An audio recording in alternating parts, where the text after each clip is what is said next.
તો હવે વાત કરીએ બાળકોના દુશ્મનની।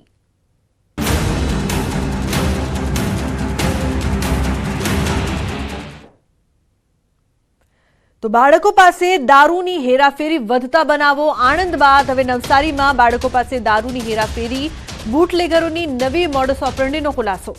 નવસારીમાં ટ્રેનના કોચમાંથી દારૂનો જથ્થો પકડાયો। કચ્છ એક્સપ્રેસના કોચમાંથી 2.5 પેટી દારૂ પકડાયો। 3 મહિલા અને 1 દિવ્યાંગના શરીર પર બાંધેલો હતો દારૂ। 6 બાળકો પાસે પણ દારૂની હેરાફેરી કરાવાતી હતી।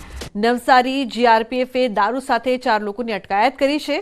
કચ્છ એક્સપ્રેસના કોચ નંબર S4માં દારૂ હોવાની વાત પર પ્રવાસીઓએ હોબાળો મચાવ્યો હતો, જેના કારણે ટ્રેનનું ચેઇન પુલિંગ પણ થયું હતું, જેથી કચ્છ એક્સપ્રેસે ટ્રેન 20 મિનિટ માટે અટકાવી હતી। સૌથી મોટી ચિંતાના દ્રશ્યો સામે આવ્યા અને હવે સવાલો ઉઠી રહ્યા છે કે શું બાળકો પાસે કરાવાય છે દારૂનું વેચાણ? બાળકોને કોણ ધકેલે છે દારૂના દૂષણમાં? તે પણ એક મોટો સવાલ અહીં ઉપસ્થિત થઈ રહ્યો છે।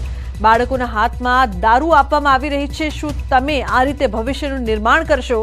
જવાબદારો સામે પોલીસ ક્યારે પગલાં લેશે તે સૌથી મોટો સવાલ છે, કારણ કે કાર્યવાહી કેવી થાય છે, ક્યારે થાય છે તેવા અનેક સવાલો આ સમગ્ર ઘટનાઓ બાદ ઉપસ્થિત થઈ રહ્યા છે। તો જે પ્રકારથી દ્રશ્યો સામે આવી રહ્યા છે, આણંદ બાદ નવસારીમાં પણ આ બનાવ, પરંતુ કાર્યવાહી ક્યારે? દારૂના દૂષણમાં બાળકોને ધકેલવામાં આવી રહ્યા છે, બાળકોનો ઉપયોગ કરીને દારૂની સપ્લાય કરવામાં આવી રહી છે, જેને લઈને તંત્ર હવે આંખ ખોલવી પડશે। સમાચારમાં આગળ વાત આણંદની ન્યૂઝ 18 ગુજરાતીના અહેવાલ બાદ ધારદાર અસર। ન્યૂઝ 18ના અહેવાલ બાદ પોલીસ હરકતમાં આવી। બાળકો પાસે દારૂ વેચાવા મુદ્દે કાર્યવાહી કરવામાં આવી। બાળકોના માતા પિતા સામે ગુનો નોંધાયો। ગાજણા ગામના બાળકોનો વિડીયો વાયરલ થયો હતો।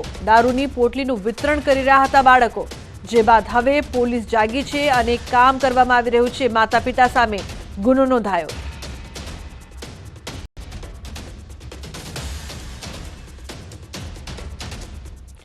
સમાચારમાં આગળ વાત ગીર સોમનાથની દીવના પ્રવાસીને માર મારતો વિડીયો વાયરલ થયો છે। નાળિયા માંડવી ચેકપોસ્ટ પર અમદાવાદના સહેલાણીને માર મારીને હેરાનગતિ કરાતો હોવાનો વિડીયો, પોલીસ પૈસા પડાવતા હોય તેવો વિડીયો વાયરલ થયો છે। પ્રવાસીઓ હાથ જોડીને કરગરી રહ્યા છે, સાહેબ અમે તો પીધું પણ નથી, છતાં પોલીસકર્મી પ્રવાસીને માર મારી રહ્યો છે। પ્રવાસી 5,000ની ઓફર પણ કરે છે। સવાલ એ છે કે આ હદ સુધી વહીવટ થતા તો શું તેની જાણ જિલ્લા પોલીસ વડાને નહીં હોય?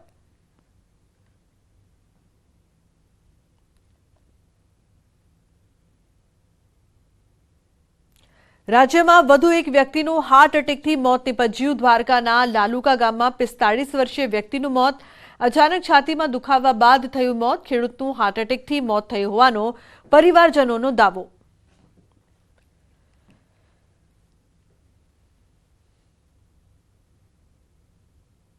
તો હાર્ટ એટેકથી મોત થયું છે તેવું પરિવારજનો દ્વારા કહેવામાં આવી રહ્યું છે। વધુ એક વ્યક્તિનું હાર્ટ એટેકથી મોત।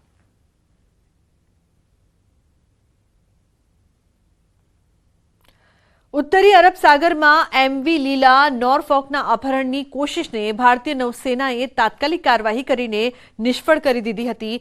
જહાજ પર સવાર તમામ 21 ચાલક દળના સભ્યોને સુરક્ષિત કાઢી લેવામાં આવ્યા।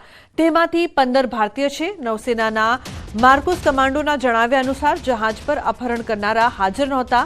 ભારતીય નૌસેનાના જહાજ INS Chennai cargo ship MV લીલા નોરફોકની નજીક છે। તેના વીજળી ઉત્પાદન અને નેવિગેશન સિસ્ટમને ચાલુ કરીને આગળના પોર્ટ સુધી પોતાની યાત્રા શરૂ કરવામાં મદદ કરવામાં આવી છે। આ અગાઉ અપહરણ કરાયેલા જહાજ MV લીલા નોરફોક પર નૌસેનાના માર્કોસ કમાન્ડોનું ઓપરેશન શરૂ કરવામાં આવ્યું।